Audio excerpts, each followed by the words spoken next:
कक्षा 10 का पहला चैप्टर वास्तविक संख्याएं। वास्तविक संख्याएं क्या होती है? वास्तविक संख्याएं परिमेय और अपरिमेय दोनों से मिलकर बनती है।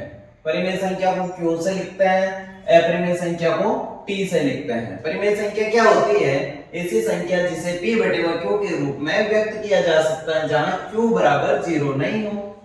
अब P बटे Q के रूप में कैसे? जैसे मैंने लिया 0 एक परिमेय संख्या है। क्यों है?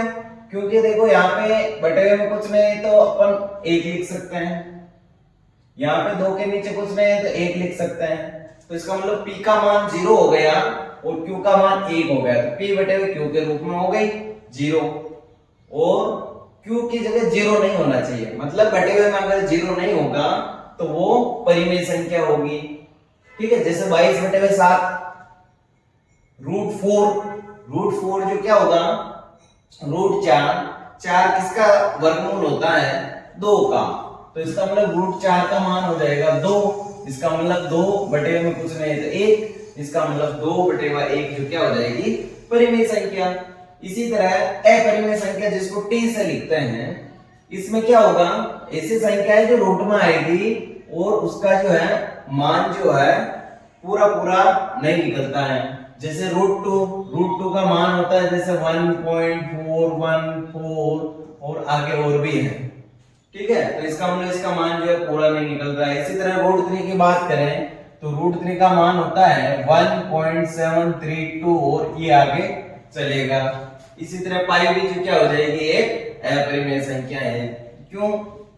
क्योंकि पाई की वैल्यू भी 3.14 ये भी आगे चलेगा, इसलिए ये अपरिमेय संख्या है। अब इस चैप्टर के अंदर एचसीएफ और एलसीएम कैसे ज्ञात करते हैं? तो सवाल है अपना 510 और 92, इसका एचसीएफ और एलसीएम कैसे ज्ञात करें? तो सबसे पहले इसका जो है अभाज्य गुणनखंड निकालेंगे। सबसे पहले जो है इसका अभाज्य गुणनखंड निकालेंगे। तो अभाज्य गुणनखंड कैसे निकालते हैं आइए देखते हैं अपन। ये 510 अब ये किससे डिवाइड होता है?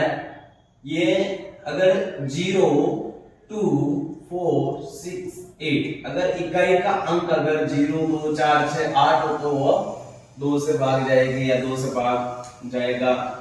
2 से जैसे इसमें भाग देंगे तो संख्या आगे हो जाती है। जब भी 2 से डिवाइड करते हैं तो क्या होगा? 2 दूनी 4, 1 बच गया, 2 पंजे 10, 1 बच गया, 2 पंजे 10। वापिस 3 का चला जाएगा, 3 आठे 24, 1 बच गया, 3 पंजे 15। 5 का जाएगा, 5 एकम 5, 3 बच गया, 5 7 35 और 17 एकम 17। इसी तरह 92 का निकालते हैं, ये 92। अब यहाँ पे 2 आ रहा है तो इकाई का अंक 2 आता है तो उसमें 2 का भाग जाएगा। 0 2 4 6 8 इनमें से कोई इकाई का अंक आता है तो उसमें हमेशा ही 2 का भाग जाएगा। ये जब भी 2 का भाग लेते हैं संख्या आधी हो जाती है। 92 का आधा हो जाएगा 2 चौक 8 और 2 छकी 12। फिर 2 से जाएगा, 2 दूनी 4, 2 तिया 6 और 23 का जो भाग जो है 23 में जाएगा। अब देखना इसका क्या आया? 510 का जो है अपन ने निकाला 2 into 3 into 5 into 70। 510 के जो फैक्टर आए अभाज्य गुणनखंड आए 2 into 3 into 5 into 17 और 92 92 के जो आए हैं 2 बार आए हैं और 23 एक बार। अब इसका एचसीएफ और एलसीएम कैसे निकालें? ये तो अपन ने क्या किया? 510 और 92 का एलसीएम और एचसीएफ निकालने के लिए इसको अभाज्य गुणनखंड के रूप में लिख दिया। अब इससे अपन निकालेंगे एचसीएफ एंड एलसीएम। ये कैसे निकालते हैं?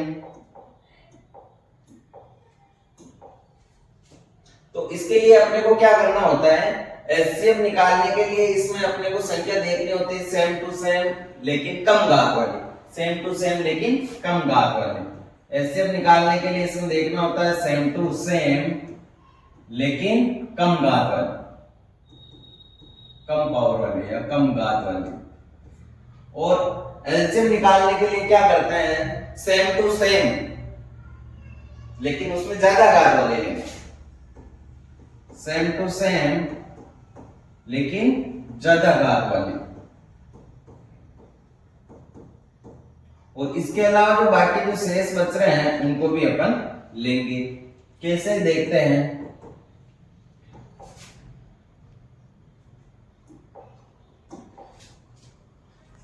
अब यहां पे देखो, यहां पे जो है ना 2 यहां पे एक बार आ रहा है, 2 यहां पे 2 बार आ रहा है, तो ये सेम है ना, तो सेम टू सेम में से अपने को क्या करना है, एलसीएम के लिए जो सेम टू सेम लेकिन कम घात वाली, तो सेम टू सेम देखो यहाँ पे 2 की घात, यहाँ पे कुछ नहीं है तो 1 है, और यहाँ पे 2 की घात 2 है, तो कम घात वाली कौन है, 2 की घात 1 है।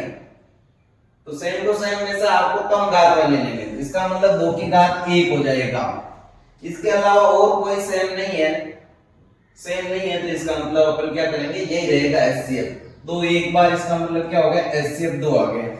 अब एलसीएम निकालना है, तो एलसीएम के लिए क्या करेंगे, सेम टू सेम लेकिन ज्यादा घात वाले, तो यहाँ पे 2 की पावर 1 और 2 की पावर 2, तो सेम टू सेम तो है लेकिन ज्यादा घात वाले कौन हो जाएगी, नीचे वाले 2 की घात 2। और इसके अलावा जो शेष बच रही है उनको भी लेंगे, जैसे 3 बच गया, 5 बच गया, और 17 और 23। अब क्या करेंगे, इन सबको जो है गुणा कर देंगे तो अपना आ जाएगा एलसीएम। गुणा कैसे करेंगे, 2 का स्क्वायर कितना होता है, 4, 4 का पाड़ा 3 बार बोल देंगे, 4 या 12, 12 का पाड़ा 5 बार बोल देंगे, 12 पंजे 60, और 60 को जो है 17 से गुणा कर देंगे। ये 60 है, 60 को 17 से मल्टीप्लाई कर देंगे, 17 छक्के 102, 1020। फिर क्या करेंगे, इसको 23 से गुणा कर देंगे, 23 0, 23 दूना 46 और 23 एकम 23, तो इसका मतलब इसको जो गुणा किया आपने इन सबको, तो 23,460 आया। अब 23,460 आया, तो यहां लिख देंगे 23,460, 23,460। तो इस तरह अपन ने जो है कि संख्याओं का जो है एचसीएफ और एलसीएम निकालना सीखा।